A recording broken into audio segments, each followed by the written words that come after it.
So our free event is just for you, Sam. Hi, everybody.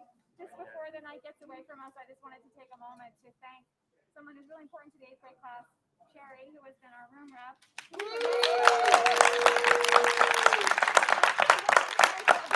years? Is that right, Sherry? 3 years? Yeah, I guess. At least 3 years, which is so above and beyond, and it's a thankless job. There's a lot of logistics and a lot of emails and a lot of wrangling, and you have done it so gracefully and so kindly for all of us and kept us all together.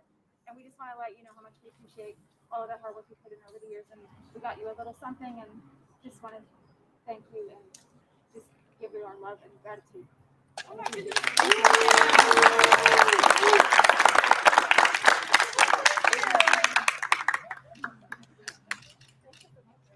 Thank you.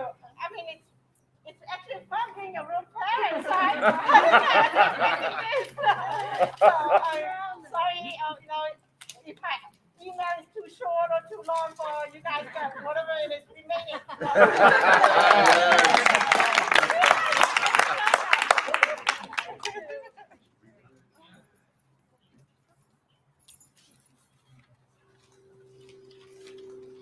All right, now that you're warmed up with the love, that was a nice warm-up act. It is my true pleasure to welcome all of you here tonight. It's been an amazing year in terms of commitment, dedication from you as families, from your students, from all of the teachers. But this year is just one of the years along the way.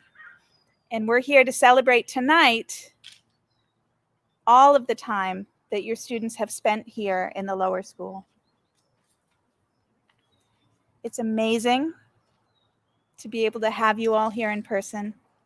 And it's been amazing to see the students back on campus, to have this bonding and this closing time before the end of the 8th grade year. I want you to know, on behalf of all the faculty and staff, how happy I am to see your students, to see your children, and the fine young people they've become, to see all of you sitting here, and how proud we are of these young people and who they are becoming on their way through adolescence and towards adulthood. So thank you for coming. We hope you enjoy what your children have prepared for you.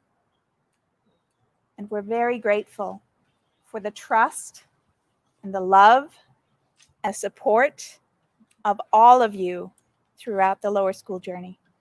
Thank you very much.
I don't have E.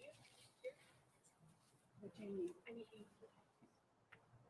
Equals E. Does anybody have an equal right now?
Hi, everybody. Thank you so much for being here. It's really, really a gift to be able to see you all right now and for us to all be together on this lawn. And I'm quite warmed in my heart right now, looking out and seeing all of your faces. And it's been a day full of emotion for sure. And it will be an evening full of emotion, I'm sure.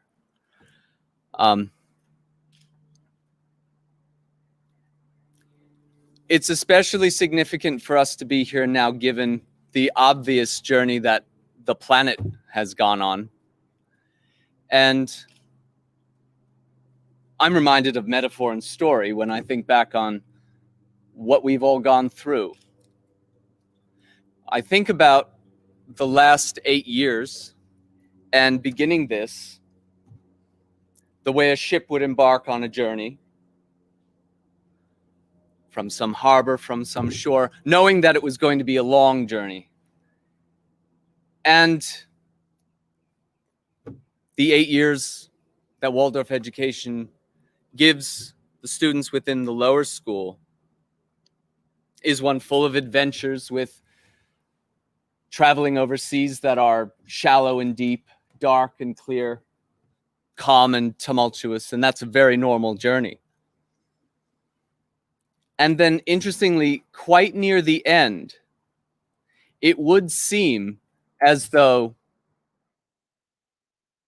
the ship was sent off course somehow. You could probably identify with that.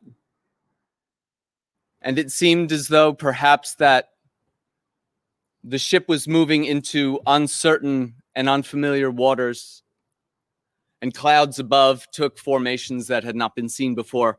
And the prevailing feeling was, where are we going? What does this really look like? It's an education in a pandemic. It's absolutely fascinating that right before the end of our journey, the ship arrived, like right here and right now. And we made it completely on time, in a sense. And so us feeling as though we were adrift was actually not the case, because we made it back.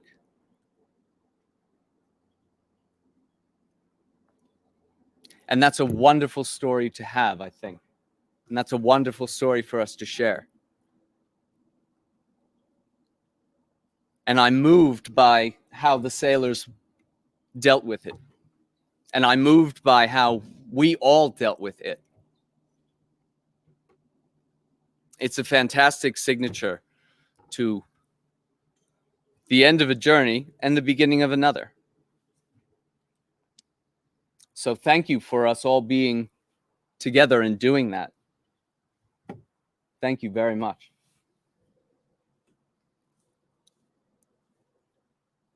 We have some stories to tell from some of our students who have quite a bit to say, and they will say succinctly a little piece of what this journey brought to them. And their names are Mateo Gallegos and Beth Huggins. Mateo will speak first.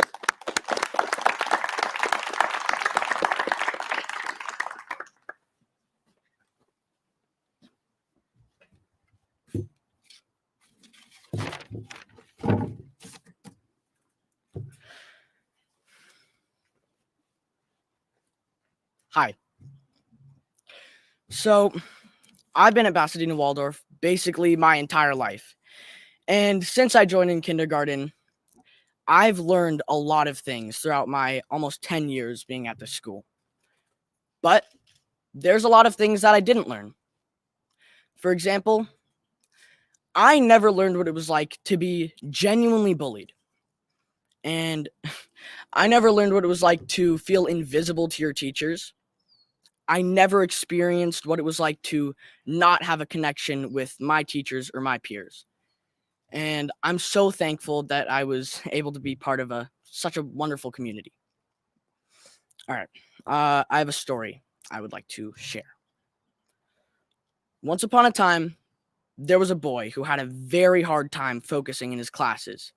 He was easily distracted, and he was always talking to his fellow classmates and causing distractions for others. And his teacher noticed this behavior.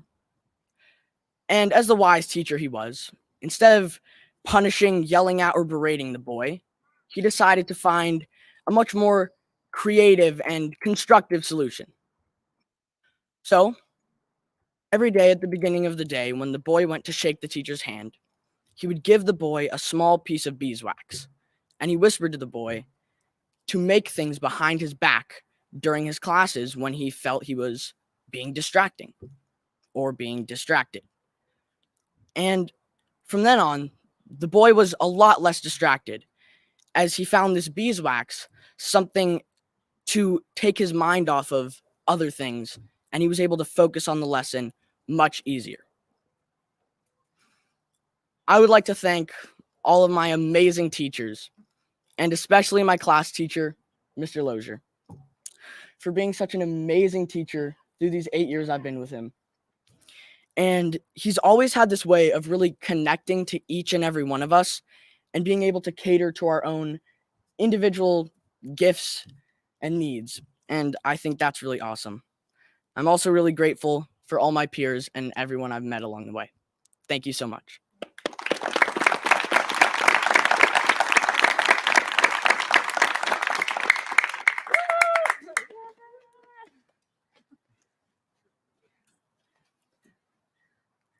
How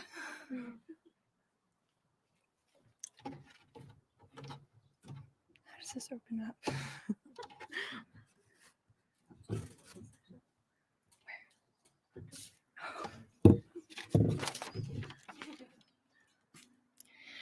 Good evening, everybody.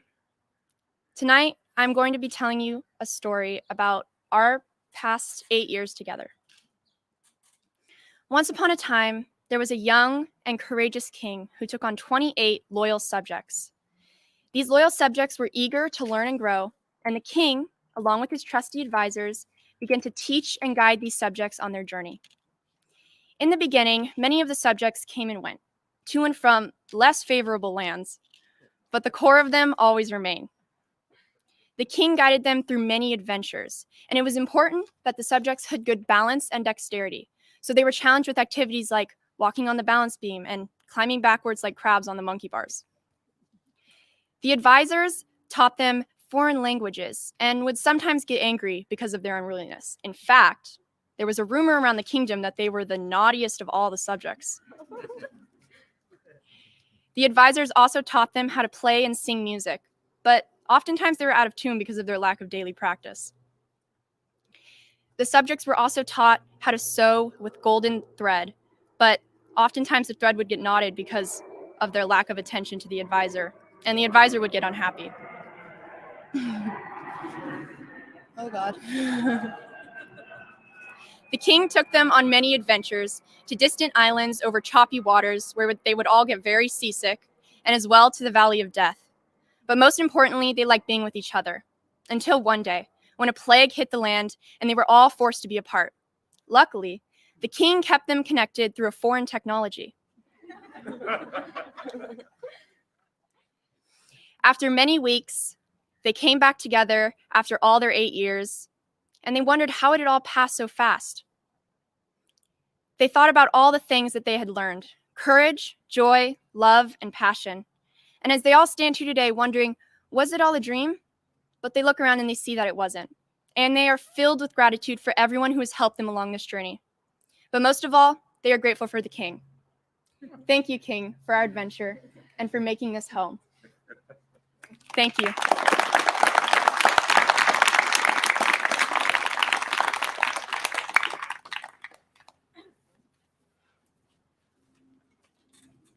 Thank you so much. To express gratitude from a parent perspective, one of the elders will come to speak. Jason Adams, in gratitude.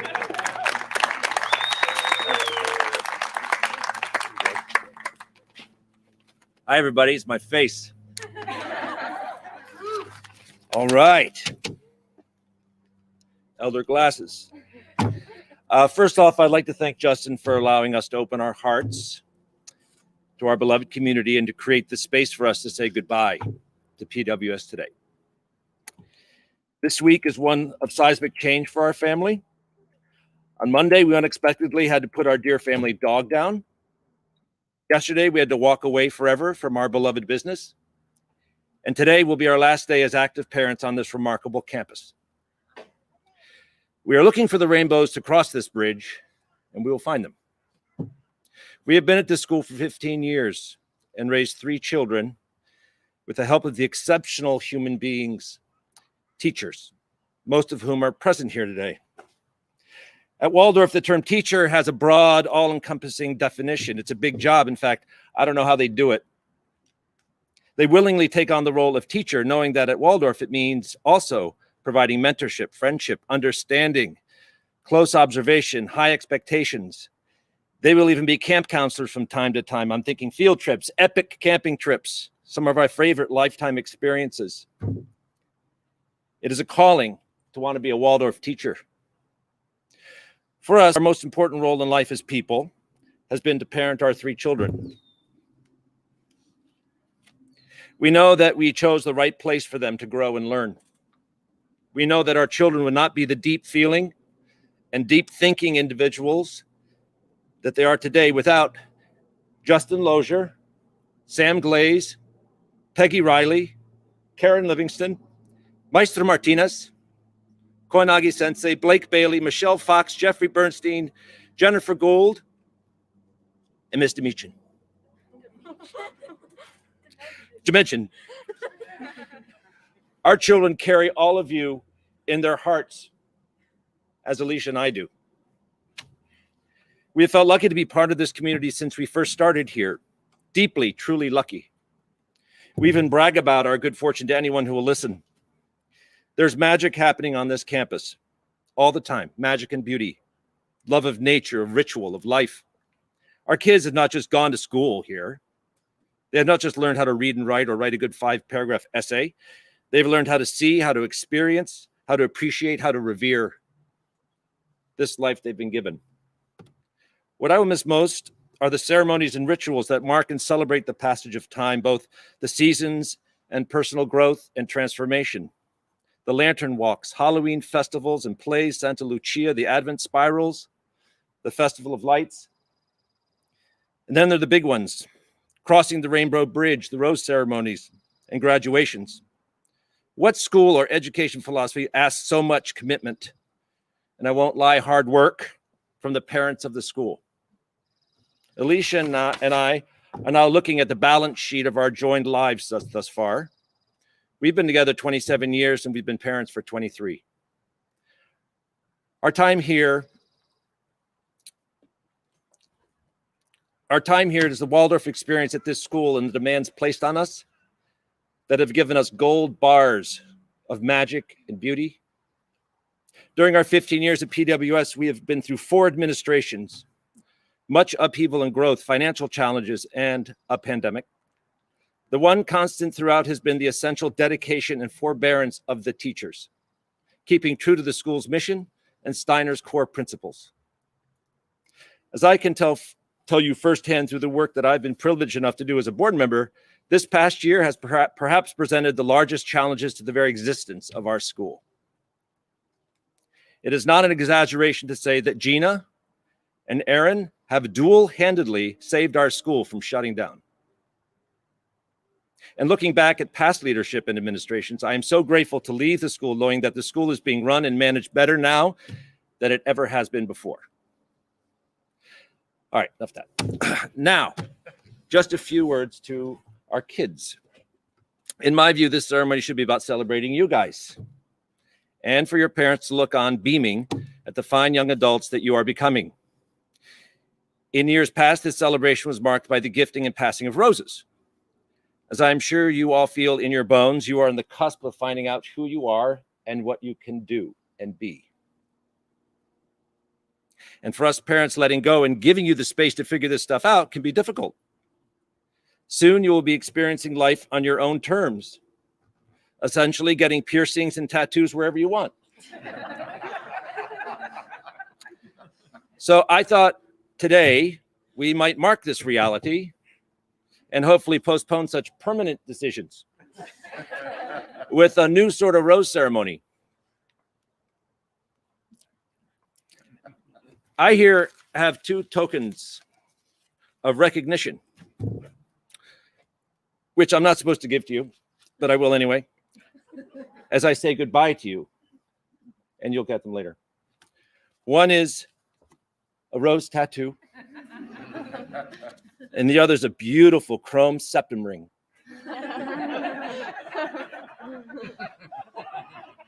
May you wear them with pride as you blaze your path forward. See you guys.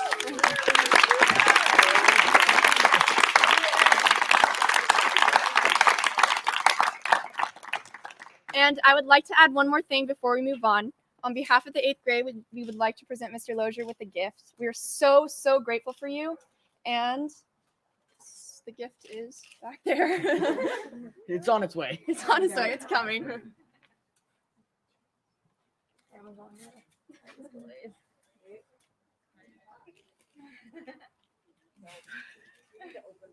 Thank you, Mr. Adams, for that touching speech.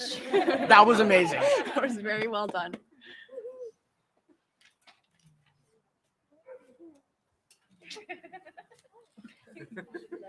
I think I forgot to unwrap it. Hold on.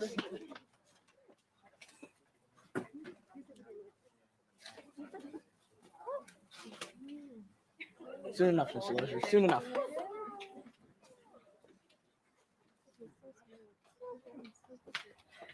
Mr. Lozier. Sorry for that. We have a blanket and some hearts for you. Thank you. Would you like to open it? Open it now. Yes, please. Open it now. Yeah. And the blanket. Blanket. And the card if you would like. Totally unexpected. Oh man.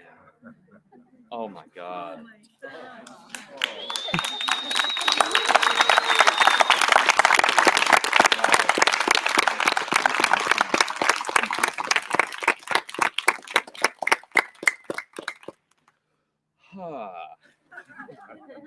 Thank you. Thank you very much. And thank you to Kessa's wonderful mom for putting this together. We're so grateful. Yeah, thank you.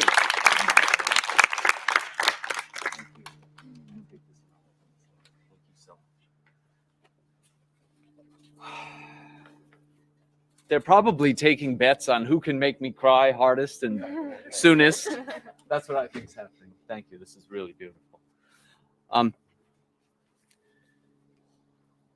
I'd like to acknowledge the teachers. There's so many people who were part of this tribe and network that held these beautiful young people in love. And I'm going to say all their names. Please save your avalanche of applause until the end. Mrs. Livingston for music. Maestro Martinez for Spanish. Mr. Mengen for handwork. Mrs. Gould for games. Koinagi Sensei for Japanese. Mr. Bernstein for Foundations of Eurythmy. Mr. Glaze for science. Coach Blake for sweating and running and soreness and pain. Ms. Hall for orchestra. And Ms. Tatum for band. These wonderful people have loved these kids as much as I have. Thank you so much.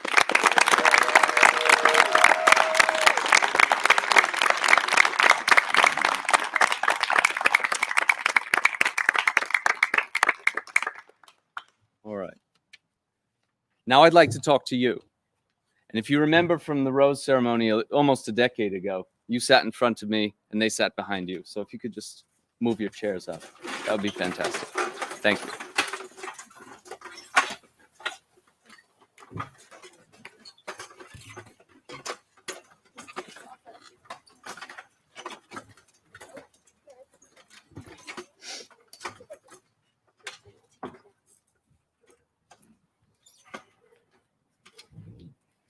I've thought a lot about this day for a long time. I felt a lot about this day for a long time. And so I want to talk to you about time itself, because I see as though it seems to me that time is the very essence of Waldorf education in so many ways. I can't really name them all now. But I remember reading actually very recently that someone described time as being the most unrenewable energy.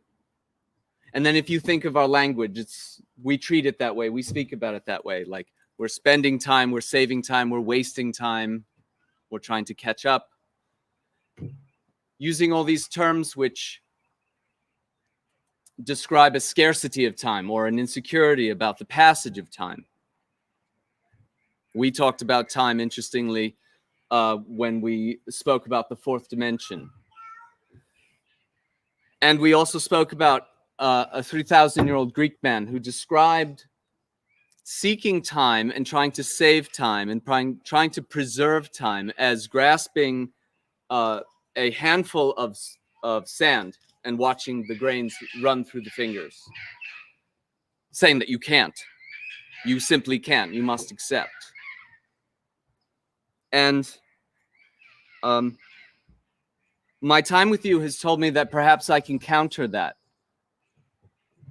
and to say that time is actually not non-renewable. But my first anecdote is 5th grade, when we were studying ancient civilizations, and in studying India, we looked at Buddhism. And if you remember back then, a long time ago, when we would, in main lesson, engage in the yoga of breathing, and we would do different iterations of breathing exercises and things like that. And I remember so clearly, so many of you, the majority, if not all of you, said, wow, it feels like everything has slowed down right after our breathing exercises. And you'd tell me that by reminding me of how long main lesson then felt. Thank you. But time actually did slow down. It did for me too. The main lesson did seem like it was longer. And for me, that wasn't anything but a gift. But what really happened there when we did that, we slowed down our hearts. And what that taught me, or reminded me, or taught me, was that the clock is really here. That the power to move the energy of time is actually right here within our chests with every beat that carries on. And then I think about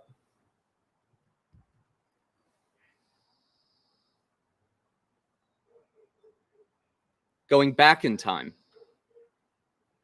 and returning to places, if you will, in our lives that struck us emotionally.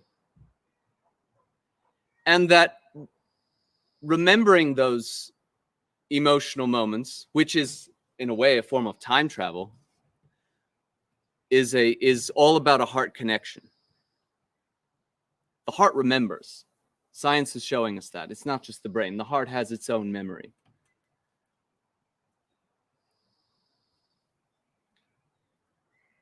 And so I think I want to say that I encourage you to keep time with your heart, to travel throughout time with your heart. And that while it may seem like the time has come for you to leave and to go, you can return. And this is the vehicle. The heart is the vehicle for you to return. And you all absolutely have the potential to do that, because the spark is in you. The spark is in you. And that's all I have to say to you.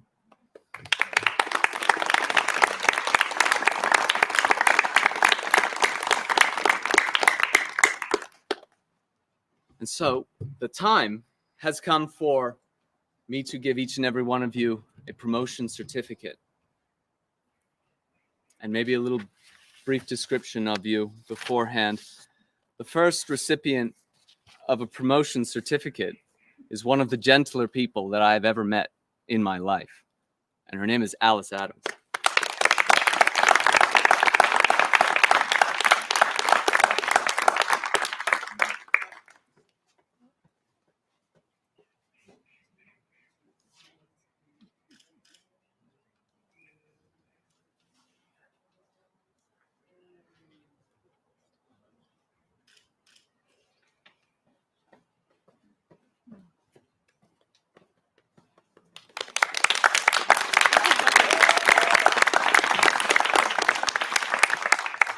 Next certificate recipient is a driven, powerful young woman named Rumi June Marinel Borzi.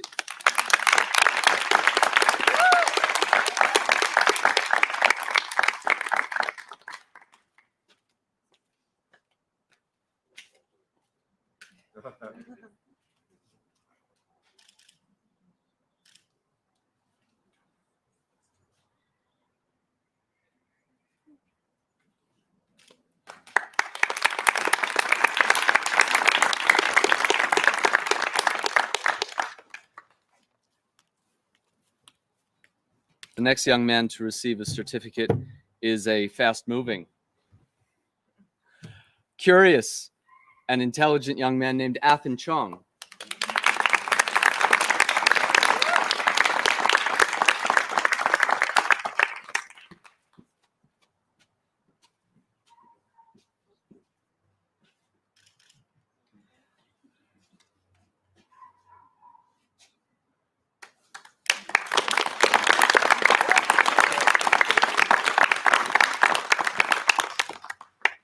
My Stairmaster is broken at home, so this is very helpful to me. The next recipient is a massively creative person who I have described lovingly as a fountain of sound, Mateo Gallegos.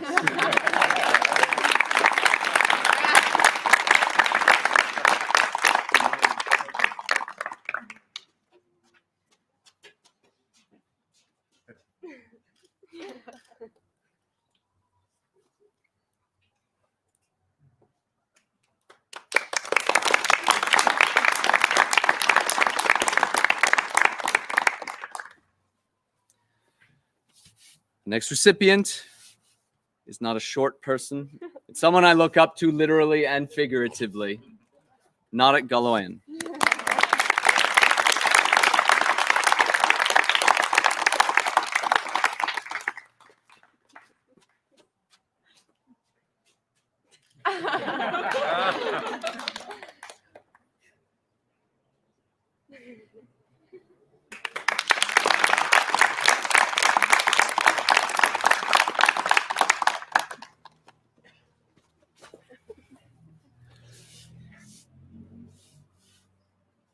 The next person has been a storyteller and a wise and old soul in my eyes for a long time, Sarah Glaze.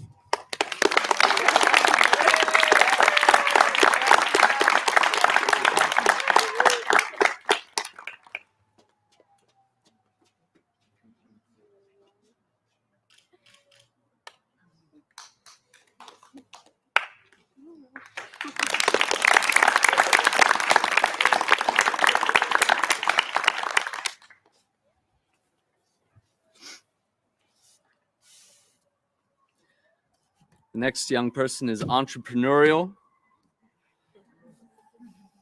gentle and honest, and that's Jack Gould.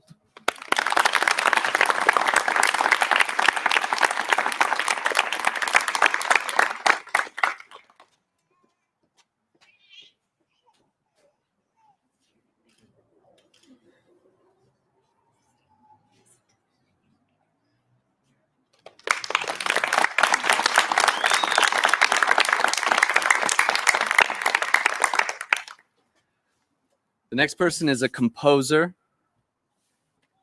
who inspires a lot of emotion. It's Nico Hubby.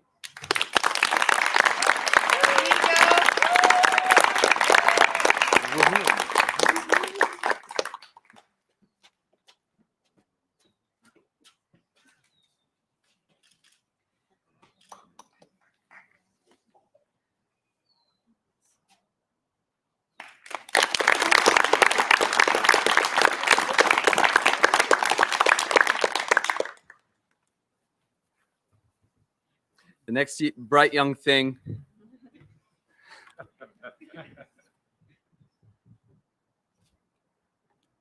is all around a beam of light. Beth Huggins.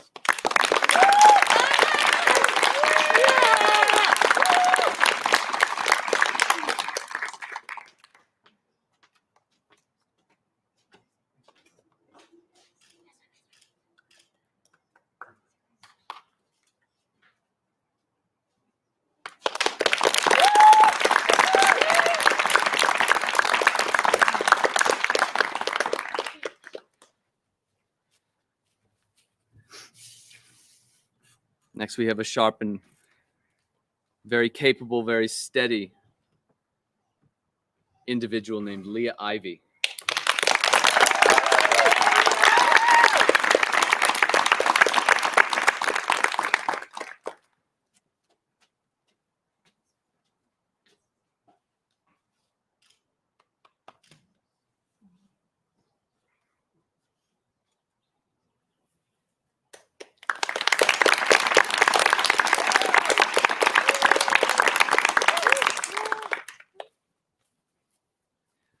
Next young man is possibly a card counter, future casino magnate, future graphic novel creator, Cameron Neville.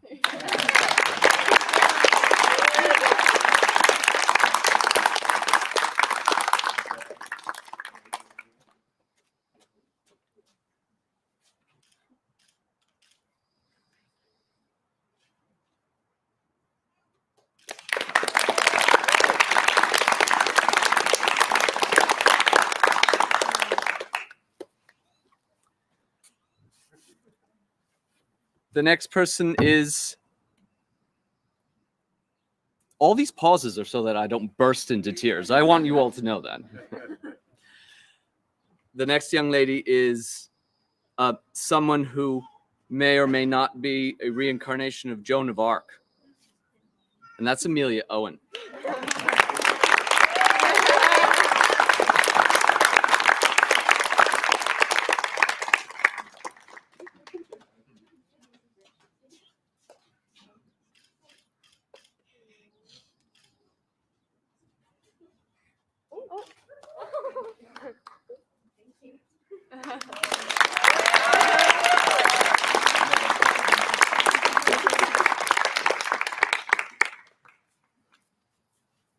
An engineer, a tinkerer, an inventor, mad scientist, Pedro Carter.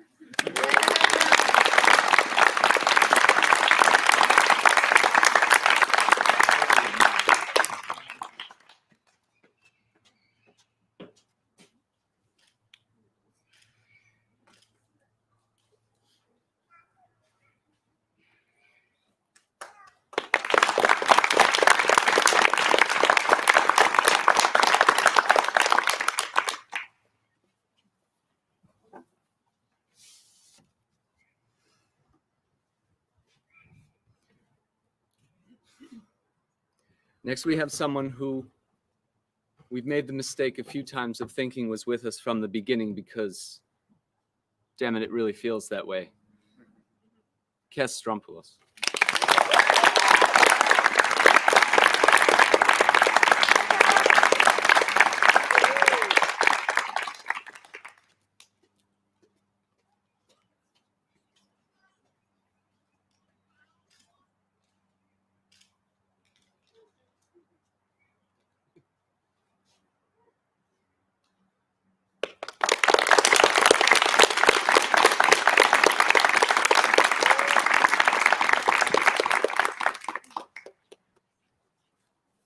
Lastly, but certainly not least, the person with the most contagious laugh, biggest and most contagious laugh, the very creative Elsa Thordarson.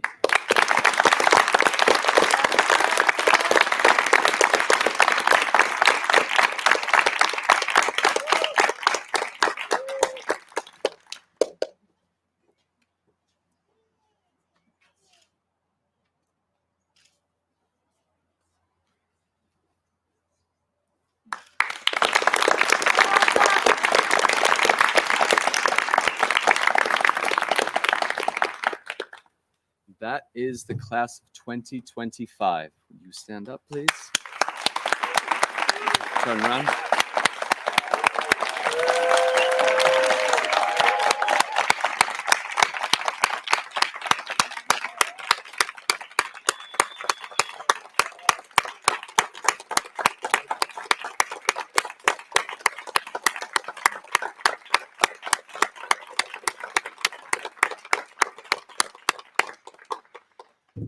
Thank you. And we'd like to present to you, the students would like to present to you one last song as the 8th grade.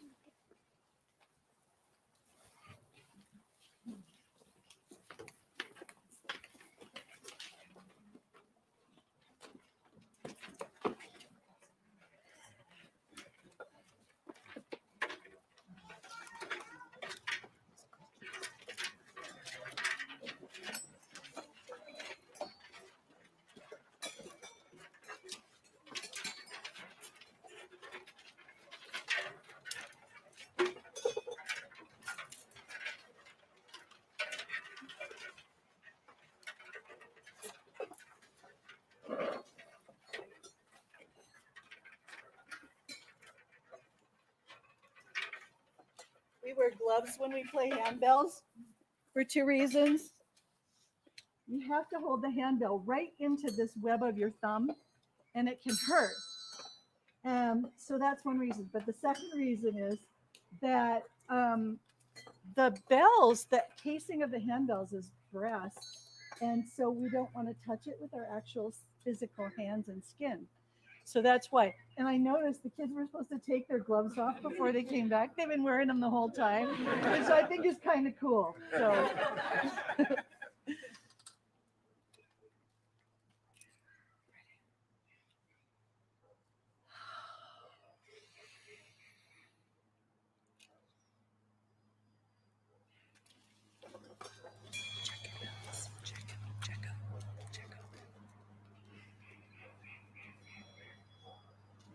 What do you need? I need an E flat and I have an A. You need what? An E flat chord, but I D sharp chord. D sharp. You know where to find it in the case of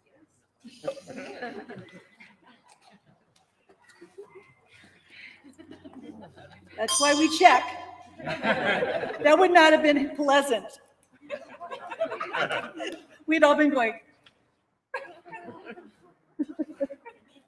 Better now than later.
Again, I want to close just in thanking all of you so much for these moments and years and days and weeks and months and trips and tears and laughs and everything that has come along with the whole package. I want to acknowledge and thank for being here Ted Mazer of the high school, Vivian Ramirez of the high school as well, along with Dan Baker of the high school. Thank you for being here so much. We appreciate you. And I want you to feel my heart touching yours. I thank you so much.